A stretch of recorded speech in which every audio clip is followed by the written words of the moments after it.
the Washington Village Development Association, WVDA. This is Sebastian Sassy with the Washington Village Development Association. Tonight we've got a special presentation for you. We're going to have a live interview with the Investigative Voice. James MacArthur is here to interview Page Croyder, the well-known and outspoken critic of the Jessamy regime. I think what you see tonight is going to shock you, and you're going to realize how desperately we need change at the State's Attorney's Office in Baltimore. Hi, I'm James MacArthur. I'm a crime correspondent for Investigative Voice. You can find us at www.investigativevoice.com. We have news on politics, crime, public corruption. Check us out. My guest here today is Page Croyder. Page, I understand that you worked for quite a while in the Baltimore City State's Attorney's Office. Yes, I had a career there. I started in 1987, and I retired in January of 2008, so nearly 21 years. Well, how does the State's Attorney's Office play into the larger role of reducing crime in the city? Well, the job of the State's Attorney's Office is to evaluate criminal cases to determine whether they should proceed, whether there's going to be enough evidence to convict somebody, and then to seek the appropriate result. The result could be probation, the result could be drug treatment, the result could be incarceration. So a State's Attorney's Office, by properly focusing itself on who to prosecute and what results you want to attain, they can have a large impact upon what's happening with respect to crime. What was your last, I guess your title, your official position in the office? Well, I was the chief of the charging division, which was the last job that I had in the office. What exactly does the charging division do? It sounds somewhat obvious, but maybe you can explain that. Well, what my job was, I supervised the unit that was there 24 hours a day, 7 days a week, that would review the cases brought in by the police department and decide whether to charge the cases and what charges to place. Wow. My other major role was to start and develop and supervise the War Room, which was a program that came out of the Dawson murders, the firebombing of the entire Dawson family, and that program was designed to focus upon repeat violent offenders. The only reason most of us know about you is because of this blog of yours. So I want to talk about that for a few moments outside of the campaign, because your blog existed well prior to these campaigns. When did it actually start? I started blogging 2 years ago, right out of the office. That was before Zach Sowers. Oh boy. That was before Stephen Pitcairn. And I think there are a lot of people who say, well, you know, these are white victims, and so, you know, people only care, and there's only a lot of publicity when they are white victims. I was talking about the failure to focus on people before those cases. Back then and still now, the majority of victims of violent crime are African American. You know, you can talk about Ken Harris, who was a high-profile African-American victim. You could talk about the little girl who was shot and the elderly gentleman who was recently killed over his scooter. These are the soldier back from Iraq. You know, the victims are predominantly black. And Greg Bernstein is saying, I'm going to focus on the repeat violent offenders, and almost all the persons who have been caught in those cases were repeat offenders in some way or another. I'm going to focus on those victims, not to protect white people, but to protect all of the citizens of Baltimore, the majority of whom are black victims of violent crime. So, I mean, basically, the prosecutor, Greg Bernstein is saying he wants to be a prosecutor that's actually going to prosecute. That's right. He wants to protect people. He doesn't want to sit up there and have his image be more important to him than the results. And that's what we have right now. Interestingly enough, you mentioned the elderly gentleman who was killed over the scooter, Milton Hill, 70 years old. We were at that vigil too, and Jessamy was also present there. This time, more visible near the front, but again, of all the elected officials, the only one to not speak. Which I have to point that out because, like I said, this is a position that is elected to serve people. And when you're at a public event, this was the largest vigil I'd ever been to in Baltimore City for a victim. Let me tell you what it tells you. It's lack of accountability. That's what it is, pure and simple. You can get, it's difficult. I'm sure it is very, very difficult to be the chief prosecutor and to get up in front of people who are upset, who are angry, who may blame you. Fred Bielefeld did it. He did it. She can do it, but she's not accountable. Everything she says is an excuse. If I was the top prosecutor and my felony assistant, my experienced felony prosecutor, had dropped the John Wagner case, I'd have been incensed. Now, I don't know I'd have gone in public and said I'm incensed at that prosecutor, because ultimately it's my responsibility. Right. But I'd have gotten out there and said, we could have and should have handled it better, and I pledge to you that we will. But that's not what you get from Jessamy. What you get from Jessamy is, it wasn't our fault. The police didn't get a statement. That's what you get from them all the time. So her not getting up and talking to the people is symbolic of that very lack of accountability. Well, what's disturbing to me is we had the Dawson case several years ago, and we saw how that went down. And then we have the Carl Lackle case, which, again, it seems to be a situation where there was a death that could have been prevented had there been more proactive action on the part of the state's attorney. They knew that his victim was, the assailants, the people that he witnessed commit this crime, they knew that they were plotting against him. I mean, there's all kinds of evidence of this at this point. Yeah, that was a pretty shocking event. And I don't know that very much protection was afforded to Mr. Lackle, and then here we have another death. How? I guess what I want to know is, we have this incumbent state's attorney who's been there for 15 years now, 16 years, and it seems like a lot of things are still not in place. A lot of systems that we would want in place are not there. You mentioned you have all these prosecutors, and they're all working in individual vacuums. And how a case gets handled, there's not a tone that's set by leadership at the top. It's just kind of, well, who's the prosecutor of the day? How could that be changed by Greg Bernstein, perhaps, or any other candidate, just hypothetically?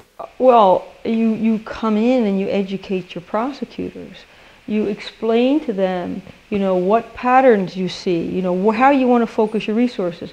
People who have arrest records that look like this, for example, they'll have car theft, they'll have trespassing. You may say those are minor. That's the beginning. Then you've got assault, then maybe you have robbery, then you may have attempted murder. They don't all have to result in convictions. What you're seeing now is a pattern of activity, as opposed to, for example, shoplifting. That's going to tell you this is a thief, maybe an addict, shoplifting, CDS, versus this escalating arrest pattern. And when you see that, you don't take that person who's now in for driving on a suspended sentence and give them probation before judgment, which is what we see every day. You don't take their case and treat them like every other person. You begin to focus on them. You begin to say, every time we see you, we're going to put you away for as long as we can. You see, you have to instill that kind of mentality into your prosecutors, which is not there now.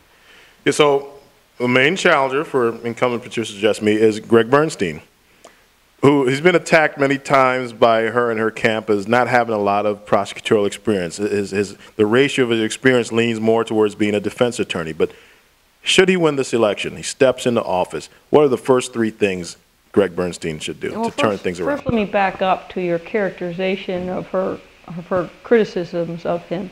He was a federal prosecutor. So it's not as though he doesn't have prosecutorial knowledge.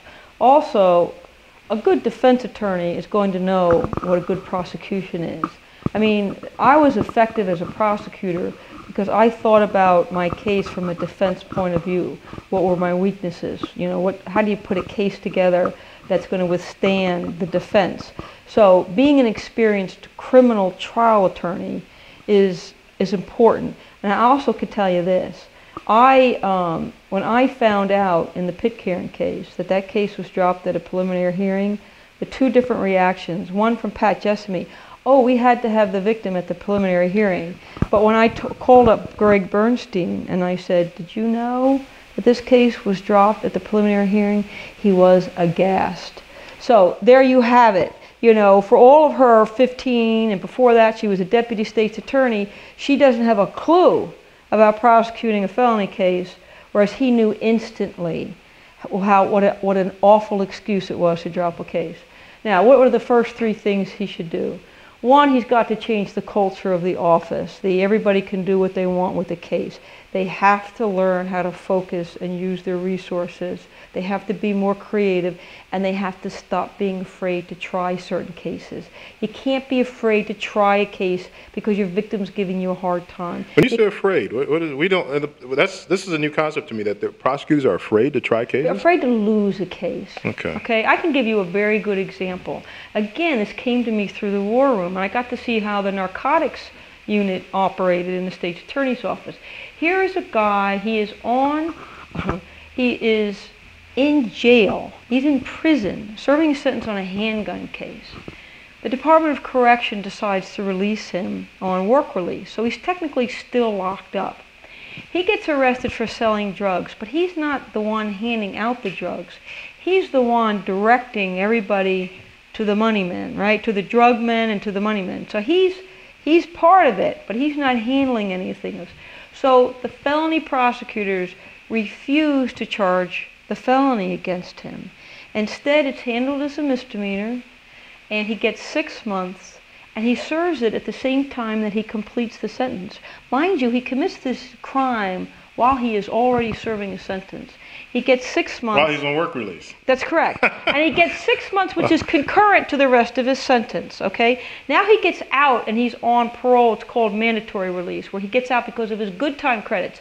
And notice he gets out on good time credits even though he commits an offense while he's on work release, okay? This is stuff I never knew about until I went into the war room. Wow. So now he's out on parole, and he gets arrested for the exact same thing. He's directing people, telling them where to go. And the felony unit again says we're not going to process it as a felony. Now at this point, he's identified as a war room offender. And I raise hell. I say, what do you mean? So a gun-toting drug dealer who commits crimes while he's serving a sentence can continue to do this at a misdemeanor level because you are afraid you can't prove to a jury that he's involved because he's merely directing people. And they let it be a misdemeanor, and the case was dismissed as a misdemeanor. That's what I mean by afraid. They were afraid they were going to lose that case. If you're focusing on the right people, now, if the person directing people in is the 55-year-old addict who is pathetic, that is absolutely fine not to take that as a felony case. But the guy who's on mandatory release for a handgun violation, who keeps selling drugs, you have to try. You see, that's my point. That's the culture that has to be changed. So, you have to try. At a practical level, how would he change this? Because it seems to be deeply steeped in there. You come in and you bring in your division chiefs. First of all, you determine if these are the division chiefs you still want to have. But you know what I'm saying? You have to evaluate the performance of your office. But you go in there and you observe. You go and you see what's being done. And he's going to do it. He's promised. He's going to go into the courtroom himself. And unlike Jessamy, he's going to know what he's looking at. Do you know what I'm saying? If she's in there at a preliminary hearing and she hears her prosecutor say, oh, the victim's not here, I can't proceed, she's going to say, oh, okay. He's going to say, what the heck are you talking about? He can change that, I think. It's not going to be instantly, but he can change that. I just don't understand what the criteria is for who do we hold, who do we charge. You're probably bringing to the fore the issue of, as you say, who is making the decisions. And in my opinion, there really isn't enough supervision of that issue. There isn't direction from the state's attorney as to what she would like happen. Everybody kind of goes in their own way. So if your case came to somebody like me, who was I considered myself a very conscientious, and I would prepare my cases, and I hated to see an injustice done, I would handle it one way. Somebody else who maybe didn't care as much or didn't have the same work ethic might handle it another way. And the supervision of that was I don't know, it was inconsistent. I hate to put words in your mouth, but it almost sounds like there's no sense of direction in the state's attorney's office. Well, here's what I learned. I'm going to come back to the war room now. Okay. The war room was formed after the Dawson case, after the Dawson tragedy. And it was initially a political response. You know how when there's a tragedy, the politicians always say, well, we have to do something. So this was a response to, and the idea was at first it was to focus in the Oliver neighborhood where it occurred. But when I was in there, I said, well, that's ridiculous. We can't just be focusing on one neighborhood. Let's look citywide. And let's look at all the people who are on probation and are arrested. And either the crime they're on probation for or their new arrest is violent. And let's focus on them. And I have to tell you that program opened my eyes, because what happens is you're an individual prosecutor, you have your caseload, you're working one case at a time, you don't really see the big picture. It's like people manufacturing an engine. Somebody might be doing the piston, somebody might be doing the other part, and you really don't know what the whole engine looks like. Well, that's how most prosecutors work.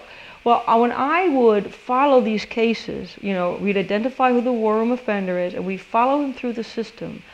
My eyes were completely opened as to how the system worked, how state's attorneys aren't focusing on the right offenders, how they let cases be given away. They let the judges give them away, they participate in giving them away, they fail to violate probation, they fail to be creative about violating probation, how the judges work, how the parole commissioners work. It was really pretty astonishing for me. And I saw this, and I tried to bring it to Mrs. Jessamy's attention. But she had determined that she was going to only treat the program as a bail recommendation program. So, for example, John Wagner comes through the door charged with robbery while he's on probation. And the war room says, I think he should be held without bail. You shouldn't let him be on the street. And the judges agreed with us. And then after that, she didn't pay any attention. There was no change in the culture about who to focus on, how to be creative, and what to do about him. And the Wagner case was just A+ example of that. Wow. And it's still happening. I mean, it just happened this past spring. Yeah, let's talk about that case a little bit. I guess there's two co-defendants, but the main one is John Wagner. And, most people are familiar, but whenever we do things like this, we want to recap, because basically Wagner was in custody for allegedly committing a previous crime. And it never made it to trial, and he was cut loose on the street just months before this murder took place. Tell us more about the specifics that you've learned about this case, his prior case, and what led to him being on the street and being able to commit this act. Well, I saw the news reports like everybody else, and it indicated that Wagner had been arrested for robbery, and that there had been a videotape of this robbery, and that the state's attorney's office said that they could not prosecute because the witness was uncooperative. Well, I had enough experience in the war room, enough experience with our office to have my antennas go up. So I went and I looked at the video, I listened to the tape of the preliminary hearing. I looked up the court file, and what I found out, and this was completely missed in the initial reports, and I still don't know how many citizens know it. This case was dropped at the very first court appearance. Now, when you have a felony case like a robbery, you have a preliminary hearing, and that's at the district court. And state's attorneys can put on a police officer to testify.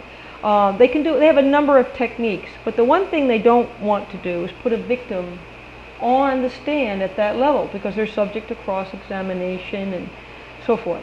So to hear... So it's not customary to even use a victim at that point, is what you're saying? Customary not to. You don't want to. You want to keep them from, cross-examination. You want to keep them from having that testimony used against them later. Like if you say his shirt was red, and next time you say it was red-orange, the defense attorney tries to say, well, you don't remember. So you spare them that, okay? So you don't put your victims on in those circumstances. And I listened to the tape, and the prosecutor said, well, the victim's not here, Judge. Can you give me a week's postponement? If they don't show up, we'll dismiss it. And she said, no postponement. He says, okay, dismissed. That was it. That was the sum total of the state's attorney's effort in that case. You know, wow. It's incredible. It was incredibly awful. It almost sounds to me, now I didn't hear this tape, but from the way you described, the way you characterize it, that the ASA, the Assistant State's Attorney in that case, may have not grasped the gravity of what he was dealing with at this point. To him, it may have just been just another minor robbery or something. Well, you see, that's what the problem is with the criminal justice system. It's like everybody waits for something horrendous to happen, you know, a Dawson murder or something before they do anything. But here's what really upset me in this case. There are a lot of times, there are a lot of street robberies where victims don't show up. A lot of street robberies where it's one person's word against another. What the state's attorney's office had in this case, which is unusual, was a videotape that showed exactly what happened. Not only that, the defendant, John Wagner, was on probation to a judge. Right. So they have a reason, two particularly good reasons to pursue this case. One of the things, I think it may have been Maggie Burns, who said something to the equivalent, it's not quite a quote, but we did all that we could, is what I remember hearing. Yeah, it makes my head want to explode. They did nothing except have a phone conversation with a victim who, not atypically, says they don't want to come to court, or you've got the videotape. They don't understand the law that you can't prosecute somebody with a videotape. A videotape is corroboration. But to say that we did all that we could, you know, there's a couple of things about this case. First of all, I think he was a war room offender. He was being held on no bail. Now, what's the war room offender? Expand on that a little bit. It's probably best not to divert. But okay. Basically what it is a person that in the war room, the state's attorney's office was supposed to focus upon. To say this is a repeat violent offender. He was on probation and he was arrested for a violent offense. So he's a repeat offender and he's violent. So in other words, not something you drop so easily, oh, we got an uncooperated witness, let's move on. No, in fact, he was being held at no bail at the time, which is unusual. Now that's down at the commissioner's level. That's the commissioner and the bail review judge both set no bail, which is very unusual, and I think it was done because he was a war room offender and the state's attorney's office had recommended no bail. And then once it got past that level, they didn't care anymore about focusing on him. And this is something that I observed all the time in the war room. So now he comes to court, the very first level at which they do not need a victim, and they drop it because he's not in court when they could have put a police officer on. They could have sent it downtown to the grand jury for the grand jury to indict. They could have done any number of things. And it's not as though they didn't know where the victim was. He worked for the city. They could have compelled him to come down to court at trial, but they didn't even need him at the preliminary hearing. Let's walk through the steps. If this had been done a little bit differently, if this had been done correctly, or the way you would have liked to have seen it. We have an officer take the stand. Mr. Wagner was no bail, so you know he would be awaiting trial. So what would happen next? Next, you would put your police officer on the stand to testify as to the facts of the case, what the victim told him, what the videotape revealed. The judge most likely would have found probable cause. That's the only standard at that level, to believe that a felony had occurred, and the case would have been transferred down to the circuit court. At that point, circuit court prosecutors would have had the case, and they would have worked with the victim at that point to bring him to court. If he was afraid, if he had been threatened, they could have talked about protection, they could have talked about issues. They could have assured him that he was still being held no bail, that the defendant in this case was being held no bail, and if he continued to be resistant, they could have still forced him to come to court.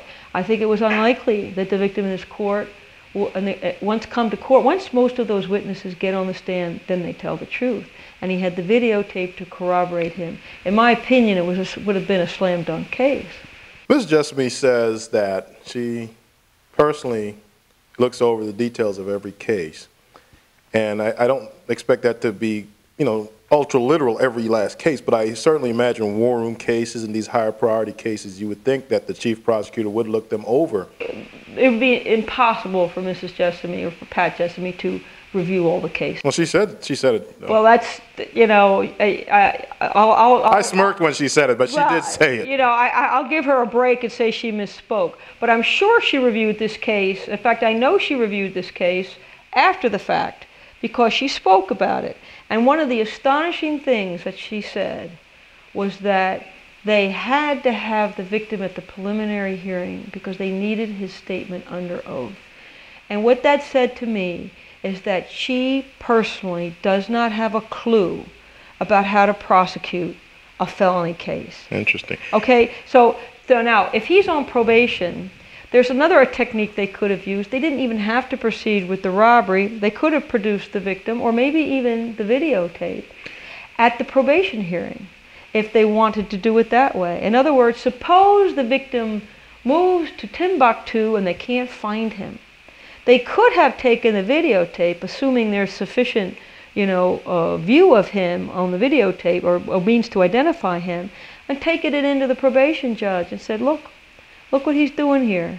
He's holding this guy up while the other guy's going through the pockets. Now, is there a lower standard for burden of proof or violation? There is. Okay. Yes, there is. So for violation of probation, it's a civil proceeding with a lower standard of proof. Okay. And that's one of the things that I had tried to urge on Pat Jessamy while I was in the war room, being creative. When you can't meet the high standard of proof at a criminal trial, meet the lower standard of proof at a violation of probation. How many of these violent crimes occurring in Baltimore do you feel just, you know, are done by repeat offenders who are probably on probation or parole? Roughly, if you were to just guess. I mean, we're not going to hold you to it. I don't think anyone has a firm number. I can't really guess, but I will say this, that my experience is that there's a small number who commit most of the crime. So would you say a good portion of the crime, maybe just to use a general term like that, a good portion of the crimes being committed, or chances are being done by folks that are already in the system? Oh, absolutely. Okay. Because that is, I think, the general sentiment on the street level. Absolutely. The majority of cases are not being committed by first-time offenders. Okay. No. Because we're talking to you because outside of Mrs. Jessamy, no one I can think of knows the Office of State's Attorney better than you that's willing to talk, you know, except the people that are in there now. You did 21 years in there. You were a deputy for a while. So outside of the State's Attorney herself, you know, we get an insight from you on these inner working details that remains mysterious, quite frankly, to most Baltimore residents. It is very difficult to evaluate when the State's Attorney gives you a reason why she dropped the case, because most citizens are in the dark about that. It's legalese, or in this case, victim uncooperative. You know, everybody bought that. The Baltimore Sun editors, when they wrote that, they said, well, she had an uncooperative victim. You know, it's hard to evaluate, but when you look... They've done it with no victim. When you looked at, but when you looked at the Page Croyder case, you realize that was a bogus excuse. Thank you so much for doing this. It's definitely been very informative, very educational. We hope to hear from you again, and we'll definitely be checking out that blog. If you can maybe give that blog one more time. Yes, it's pagecroyder.blogspot.com. And what I like about that blog so much is just, it's as inside as we can get without someone who's working there right now, and they'd be brought up on charges for the kind of stuff you write. But they'd be fired. Yeah, they'd be fired. But you're out now. So again, we thank you for this, and we'll probably check back with you as the campaign as this campaign season goes on. Well, thank you very much, and it was my pleasure. The Washington Village Development Association, WVDA.